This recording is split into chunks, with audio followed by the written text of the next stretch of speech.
वक्रतुण्ड महाकाय कोटि सूर्य समप्रभ निर्विघ्नं कुरु मे देव सर्वकार्येषु सर्वदा। అందరికీ నమస్కారం. మనం గత వీడియోలో ఈ ధనద గృహం గురించి ఏదైతే తెలుసుకున్నామో అదే వీడియోని ఈరోజు మనం కంటిన్యూ చేస్తున్నాము. అయితే ఇక్కడ నేను ముందే రాసి పెట్టేశాను, ఎగ్జాంపుల్స్ కూడా ఇచ్చేసాను. ఎందుకోసం అంటే టైం వృధా కావద్దు కాబట్టి. ఇక్కడ మనం చూసుకున్నట్లయితే మనం ఇటీవల పుస్తకాలలో కానీ లేదా గతంలో ఉన్న గ్రంథాలలో కానీ లేదా ఇటీవల వచ్చిన గ్రంథాలలో కానీ మీరు సాధారణంగా గృహాలకి ఏదైతే ద్వారాలు అనేది ఇవ్వడం జరుగుతుందో భేదం పైన ఆధారపడి ఉంటుంది. ఆ భేదం పైన ఒక విధానాన్ని ఏర్పరచడం జరిగింది. ఆ విధానం ఏంటనంటే గురువు లఘువు విధానం అని ఇవ్వడం జరిగింది. సో ఈ గురువు లఘువులే ఎందుకు తీసుకొచ్చారు, ఎందుకు ఇవే పెట్టారు పర్టికులర్గా అనేది కూడా చెప్పడం జరిగింది. సో అది ఇంట్రొడక్షన్ పార్ట్లో మనం తెలుసుకుందాము ఎప్పుడైనా. సో ఇక్కడ చూడండి, ఈ ఏదైతే ఎస్ షేప్లో ఉందో, ఇది ఎస్ షేప్లో ఏదైతే ఉందో ఈ ఎస్ షేప్ని గురువు అంటారు. దీన్ని ఇలా ఒకటిగా ఉన్నదాన్ని లఘు అంటారు. సో నేను ఆ విధంగా ఇక్కడ ఈ సింబల్స్ కూడా రాశాను. సో షోడశ ఏదైతే 16 గృహాలు ఇచ్చాను, వీటికి ఏదైతే గురువు లఘువుని బట్టి ద్వారాలు రావడం జరుగుతుంది. అయితే కొందరు ఏమన్నారంటే సార్ 16 గృహాలని మేము ఏ విధంగా గుర్తుపెట్టుకోవాలని అడిగారు. సో మొట్టమొదటగా ఆ యొక్క సెంటెన్స్, ఆ యొక్క ప్రశ్న గురించి నేను మీకు చెప్తాను. ఇక్కడ చూడండి, ఒక లఘువు ఉంది, 3 గురువులు ఉన్నాయి. సో దీన్ని ధాన్య గృహం అన్నారు. సో ఇక్కడ చూడండి ఫేసింగ్ పూర్వం అంటే ఏదైతే తూర్పులో ద్వారము ఒకటే ఉన్నట్లయితే ఆ గృహాన్ని ధాన్య గృహం అంటారు.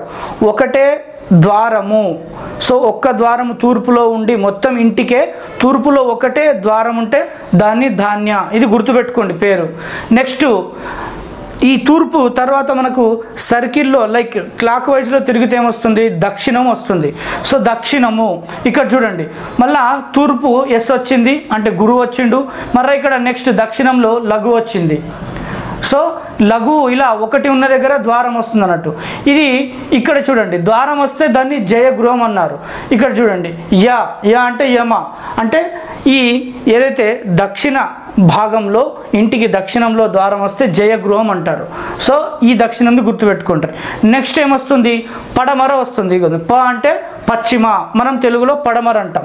ఇక్కడ చూడండి 2 గురువులు వచ్చాయి అంటే తూర్పు దక్షిణంలో గురువులు వచ్చాయి. ఇక్కడ లఘు ఏదైతే ఉందో ఇక్కడ ద్వారం రావాలి. సో మళ్ళా తర్వాత ఉత్తరంలో ఏమొచ్చింది, మళ్ళా గురువు వచ్చింది. సో కనుక ఈ లఘు ఎక్కడైతే ఉంటుందో ఆ వైపున ఆ దిశన ద్వారం పెట్టుకున్నారు. ఇక్కడ ఏది పడమర. సో ఇగో ఇది పశ్చిమ పడమర లేదా పడమర, దీన్ని కరగృహం అంటారు.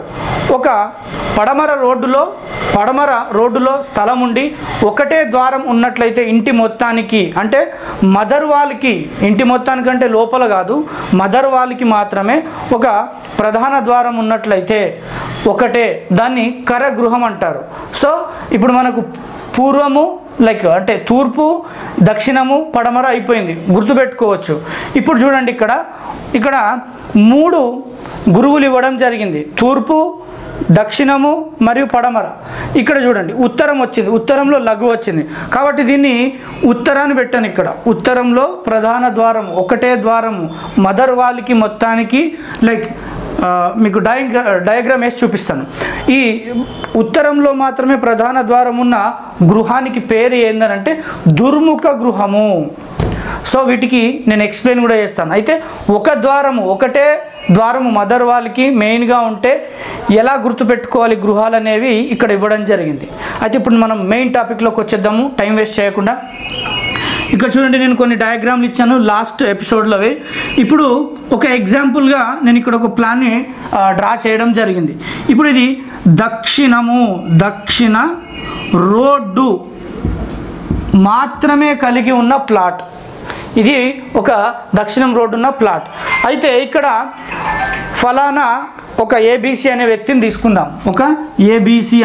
తీసుకుందాం. ఇవన్నిటికీ నేను దిశలు ఇచ్చాను. ఇదిగోండి ఈస్ట్, సౌత్, నార్త్, ఇక్కడ వెస్ట్ అనుకుందాం.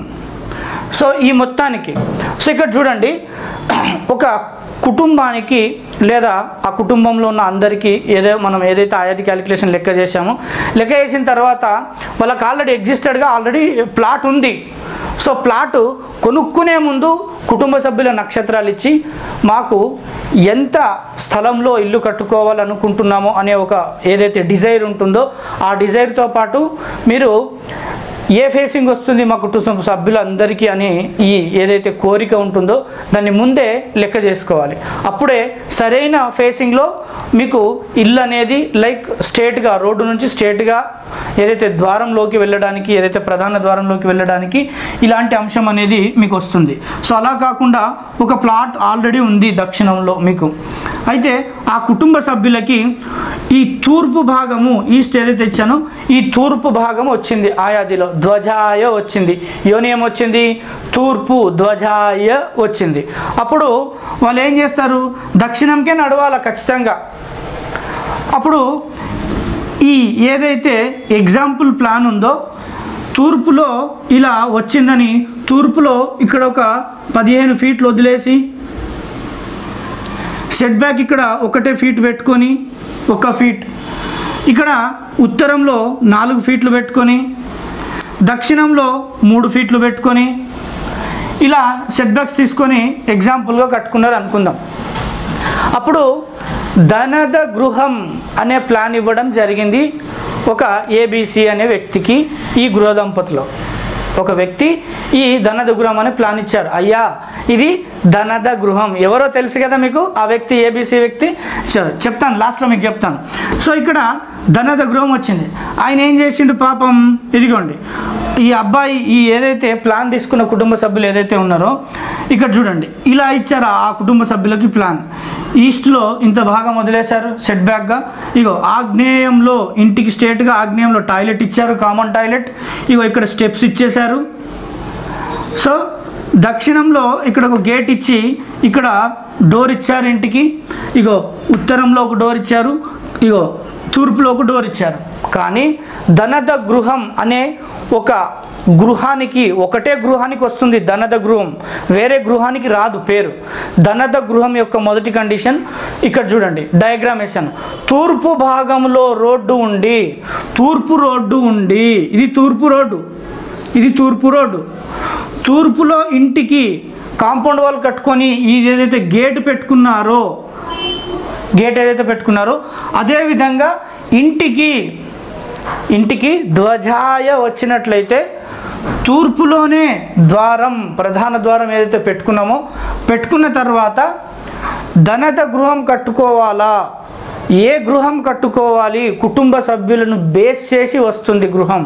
అంతేగాని ప్రతి ఒక్కరం ఇటీవల సార్ నేను విజయ గృహం కట్టుకోవాలనుకుంటున్నాను 4 డోర్లు, తప్పండి. సో సార్ నేను ధనద గృహం కట్టుకుంటున్నా, ఈ 2 గృహాలు ఉన్నాయా, ఎన్ని గృహాలు ఉన్నాయో ఒక ఎపిసోడ్లో నేను మీకు ఎక్స్ప్లెనేషన్ ఇస్తానండి. సో దానికి బదులుగా ఈ కండిషన్ ఏదైతే ఉంటుందో ఈ కండిషనే తూర్పులో మాత్రమే రోడ్డు ఉండి, తూర్పు గేట్ ఇక్కడ పెట్టి, తూర్పు ద్వారం పెట్టుకొని, తర్వాత నెక్స్ట్ క్లాక్ వైజ్ డైరెక్షన్లో ఏమొస్తుంది, తూర్పు నుండి దక్షిణం వస్తుంది, నెక్స్ట్ పడమర వస్తుంది, నెక్స్ట్ ఉత్తరం వస్తుంది. ఈ దక్షిణము మరియు ఈ యొక్క ఉత్తరంలో మాత్రమే ఈ ద్వారాలు, ఉపద్వారాలు పెట్టుకొని తూర్పులో ప్రధాన ద్వారం పెట్టుకున్నట్లయితే దానినే ధనద గృహం అంటారు. ఇది ఈ గృహానికి మాత్రమే పేరు. సో ఇక్కడ ఇవ్వడం జరిగింది. సో ఇక్కడ ఏం తప్పులు జరిగినాయనంటే, ఇలా దీనిని ధనద గృహము అనే బదులుగా, ధనద గృహం కట్టుకునే బదులుగా ఏం ప్లాన్ ఇవ్వాలి అని అంటే, ఇక్కడ చూడండి ధనద గృహమే ఇంపార్టెంట్ కాదు.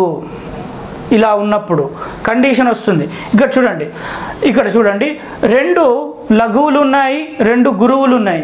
చూడండి ఇక్కడ తూర్పు ఉంది, ఇక్కడ దక్షిణం ఉంది. ఇదిగోండి తూర్పు, ఇగో దక్షిణం, 2 డోర్లు పెట్టుకుంటే ఈ గురువుల్లో మనం డోర్ పెట్టుకుంటాం, దాన్ని ఏమంటారు, నంద గృహం అంటారు. నంద గృహం వల్ల ఏం ఫలితం లభిస్తుందో నా గత వీడియోలో ఉంది చూడండి. సో అప్పుడు ఇది అవసరం లేదు, ఇక్కడ అవసరం లేదు. మరి ఉత్తరంలో ద్వారం ఖచ్చితంగా అంటే ఇది నంద గృహము. గ్రౌండ్ ఫ్లోర్ మాత్రమే, ఫస్ట్ ఫ్లోర్ కాదు. ధనద గృహమైన ఫస్ట్ ఫ్లోర్ కట్టుకున్నారనుకుంటే ధనద గృహం కాదు. నెక్స్ట్ నంద గృహం కూడా కట్టుకోవచ్చు, కానీ సెట్ బ్యాక్ 1 feet ఉండకూడదు, 4 feet, 3 feet, 15 feet ఉండకూడదు. ఇవి తప్పుగా ఇస్తున్నారు సెట్ బ్యాక్స్. సో ఈ ధనద గృహం కన్నా నంద గృహం ఇవ్వచ్చు. నెక్స్ట్ చూడండి, ఇక్కడ చూడండి, ఇక్కడ ఉన్నది ఇదిగోండి, తూర్పు, దక్షిణము, పడమర 3 లఘువులు వచ్చాయి, ఒక గురువు వచ్చింది. సో ఇప్పుడు చూద్దాం. ఇప్పుడు ఏదైతే లఘువు అనుకున్నామో ఇక్కడ ఒక లఘువు వచ్చింది, ఇక్కడ ఒక లఘువు వచ్చింది, ఇదిగోండి ఇక్కడ కూడా ఒక లఘువు వచ్చింది.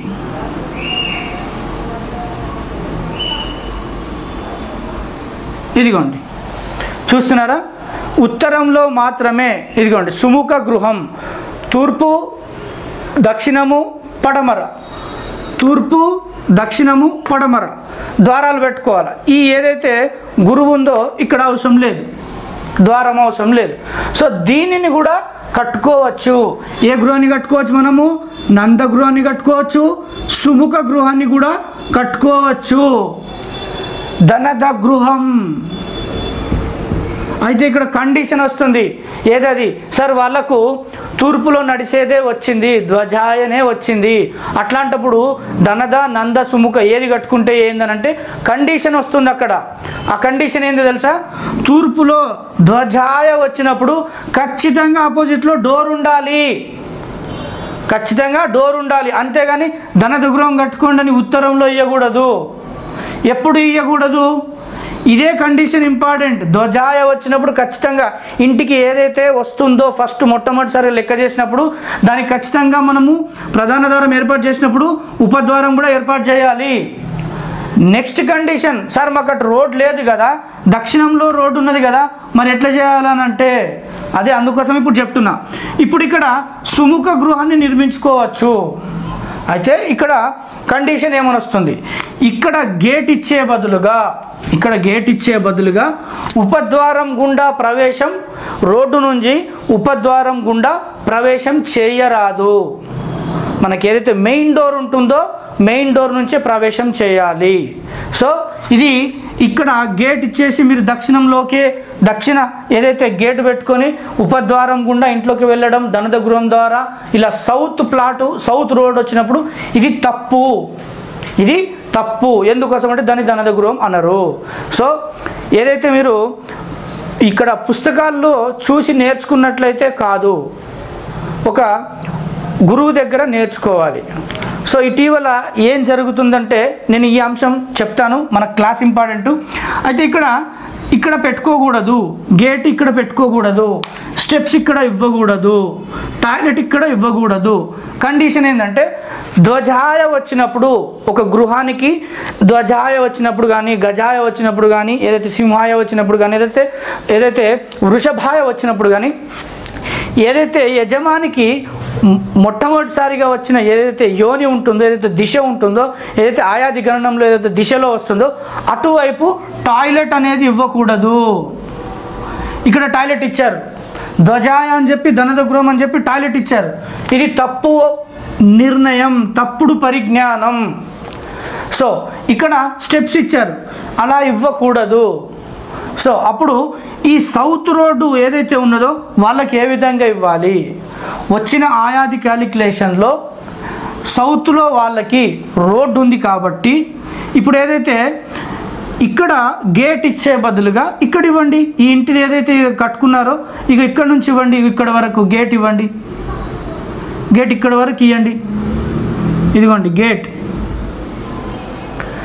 ఇది ఇలా ఇవ్వాలి అని అడ్జస్ట్మెంట్ వల్ల వస్తుంది. నేను పర్టికులర్గా చెప్పను అక్కడ గేట్ ఇవ్వండి అని. ఎందుకోసం అనంటే ఇప్పుడు ఇలా వచ్చి ధ్వజాయ గుండా ఇలా వెళ్తారు, ఆ అబ్బాయికి ధ్వజాయ వచ్చింది వారి కుటుంబ సభ్యులకి, కాబట్టి ఈ ద్వారంలో నుంచే లోపలికి రావాలి. సో అదే ఇంపార్టెంట్. సో అప్పుడు ఈ రోడ్డు నుండి ఇట్లా వచ్చేసి ఇక్కడ ప్రవేశ ద్వార నియమాలు వస్తాయి. నేను ప్రవేశ ద్వార నియమాలు ఎపిసోడ్ చేశాను, మీరు ఒకసారి చూడండి. ఏదైతే ఉంటుందో ఉత్సంగ, హీనభావు, పూర్ణభావు, ప్రత్యక్ష ఉంటుందో, ఇప్పుడు లెఫ్ట్ హ్యాండ్ సైడ్న లోపలికి వెళ్తున్నాం, హీనభావం అవుతుంది సార్, మరి అట్లెట్లా? అది కాదంటే ఈ దక్షిణ ఉపద్వారంలో నుంచి ఇంట్లోకి ఎంటర్ కావడం కంటే ఇలా ఎంటర్ కావడమే చాలా ఉత్తమం, చాలా మంచిది. కనుక అప్పుడు మీరు ఏం చేయాలి, మీరు ఏదైతే ప్రజలకి ఈ దక్షిణం రోడ్డు ఉన్నప్పుడు ప్రజలకి ఈ వైపు మంచిగా కనబడాలంటే మీరు ఇలా ఎలివేషన్ వేసుకోవాలి, మంచిగా హౌస్ డిజైనింగ్ ఎలివేషన్ వేసుకోవాలి. ఈ పడమరలో మీరు ఎట్లాగో అయితే టాయిలెట్స్ ఇలా తీసుకోవాలి. అప్పుడు మీకు సార్ మరి మెట్లు ఎట్లా అనంటే ఇటువైపు కట్టుకోవాలి మెట్లు. అప్పుడు మీకు ప్రజలకి ఇల్లు యొక్క డిజైన్ కనబడుతుంది మంచి కొలతల్లో. ఇక్కడ నుంచి గేట్ పెట్టుకుంటే ఫ్యూచర్లో వీళ్ళు కారు కొనుక్కుంటే లోపలికి ఇక్కడ పార్క్ చేసుకొని ఏదైతే 15 ఫీట్లు ఉందో ఇలా స్ట్రేట్గా వచ్చి పార్క్ చేసుకోవచ్చు, ఇలా ఇంట్లోకి వెళ్ళొచ్చు. ఒకవేళ ఇక్కడే దక్షిణంలో ఇక్కడ స్టెప్స్ ఇక్కడ టాయిలెట్ అనుకోండి, ఇక్కడ కనుక దక్షిణంలో ఇలా గేట్ ఇస్తే రేపు ఫ్యూచర్లో అబ్బాయి జాబ్ చేసి మంచి కారు కొనుక్కున్నాడు అనుకోండి, రోడ్డు మీద పెట్టుకోవాలి. చూడండి, పనికిరాని విధంగా ప్లానింగ్ ఇవ్వడం అనేది జరుగుతుంది పరిజ్ఞానం లేకపోవడంతో. సో ఇది ఒక కండిషన్ మాత్రమే, ఈ విధంగా ప్లాన్ ఇవ్వవచ్చు. ఇది తప్పు, ప్రతిదానికి ధనదగృహం కట్టుకుండడం తప్పు. ఇక్కడ నందగృహం వస్తుంది, సుముఖ గృహం వస్తుంది. ఒకవేళ ఈ వచ్చిన దానికి ఇది మ్యాండేటరీగా ఉండాలి, మీరు అడ్జస్ట్ చేసి దీనికి ఈ విధంగా నడవండి అని ఇవ్వకూడదు. సో ధనద గృహమే కాదు, నంద వస్తుంది, సుముఖ వస్తుంది.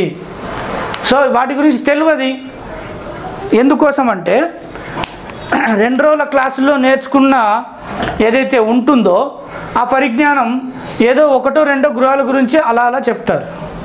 సో గురుముఖంగా విద్య నేర్చుకోవాలి అని కొందరు చెప్తున్నారు, అది చాలా ఇంపార్టెంట్. అయితే ఏం జరుగుతుందనంటే ఈ 2 రోజుల క్లాసులు నేర్చుకొని ఏదైతే అంటున్నారో వారికి విద్య నేర్పించిన గురువుని చూపియరు. ఏం చూపిస్తున్నారంటే ఇటీవల కొందరు గౌరవనీయులు భారత ప్రభుత్వం నుంచి పురస్కారాన్ని అందజేసుకున్న పద్మభూషణ్ అనే ఒక పురస్కారాన్ని గౌరవనీయులు డాక్టర్ ఏదైతే శ్రీ వైవిఎస్ గణపతి స్థపతి, వైద్యనాథ గణపతి స్థపతి గౌరవనీయులు గురువు గారు వారి యొక్క ఫోటోని చూపించుకుంటున్నారు. వీళ్ళు విద్య నేర్చుకున్నది వేరే దగ్గర, కానీ మీ అందరి కోసం గౌరవనీయులైన ఆ యొక్క గురువు యొక్క ఫోటోను పెట్టుకొని మీకు చెప్పుకుంటున్నారు. కానీ ఈ విషయం వారి కుటుంబ సభ్యులకు తెలిస్తే వీరి యొక్క పరిస్థితులు ఏంది? సో నేర్చుకున్న గురువుని చూపెట్టండి ప్రజలకి. నేర్చుకున్న గురువుని చూపెట్టలేక ఇలాంటి పనులు చేస్తున్నారు. నీ గురువుని, నీకు విద్య నేర్పిన గురువుని ప్రజలకు చూపెట్టండి. సో ఎలాంటి పరిస్థితులను చెప్తున్నారని అంటే, నేను స్థపతుల దగ్గర నేర్చుకుని వచ్చిన, మరి స్థపతుల దగ్గర నేర్చుకుంటే ఫోటోలు ఉండయి, వీడియోలు ఉండయి, ఏముండయి. ఎందుకోసం అంటే ఇవి ఒక పెద్ద అబద్ధం. స్థపతుల దగ్గర నేర్చుకుని వచ్చిన వారికి అంత సమయం ఉండదు, వారంతా చాలా 24 గంటలు బిజీ ఉన్న గౌరవనీయులు వారందరూ. ఇలాంటి వ్యక్తుల్ని దగ్గర రానిచ్చుకొని ఇలా కట్టాలని చెప్పరు. వారు చాలా బిజీగా ఉన్న గౌరవనీయులు వారందరూ. సో ఇలాంటి మాటలు నమ్మకండి. నేను స్థపతుల దగ్గర నేర్చుకున్న గురువునే చూపెట్టరు, వేరే గురువుని చూపిస్తారు.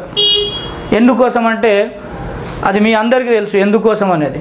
సో ఇలా నాలెడ్జ్ పరిపూర్ణంగా లేకుండా ప్రతిదానికి ధనద గృహం అంటున్నారు. సో ధనద గృహం కండిషన్లు మీరు లాస్ట్ వీడియోలో తెలుసుకున్నారు, ఇప్పుడు కూడా చెప్పాను. సో ఈ ఎపిసోడ్నే మనం కంటిన్యూ చేద్దాము. సో మీకు ఇక్కడ ఒక ప్రాక్టికల్గా ఒక గృహాన్ని నేను చూపిస్తాను నెక్స్ట్ వీడియోలో, మీరు అది చూడొచ్చు. ధన్యవాదాలు.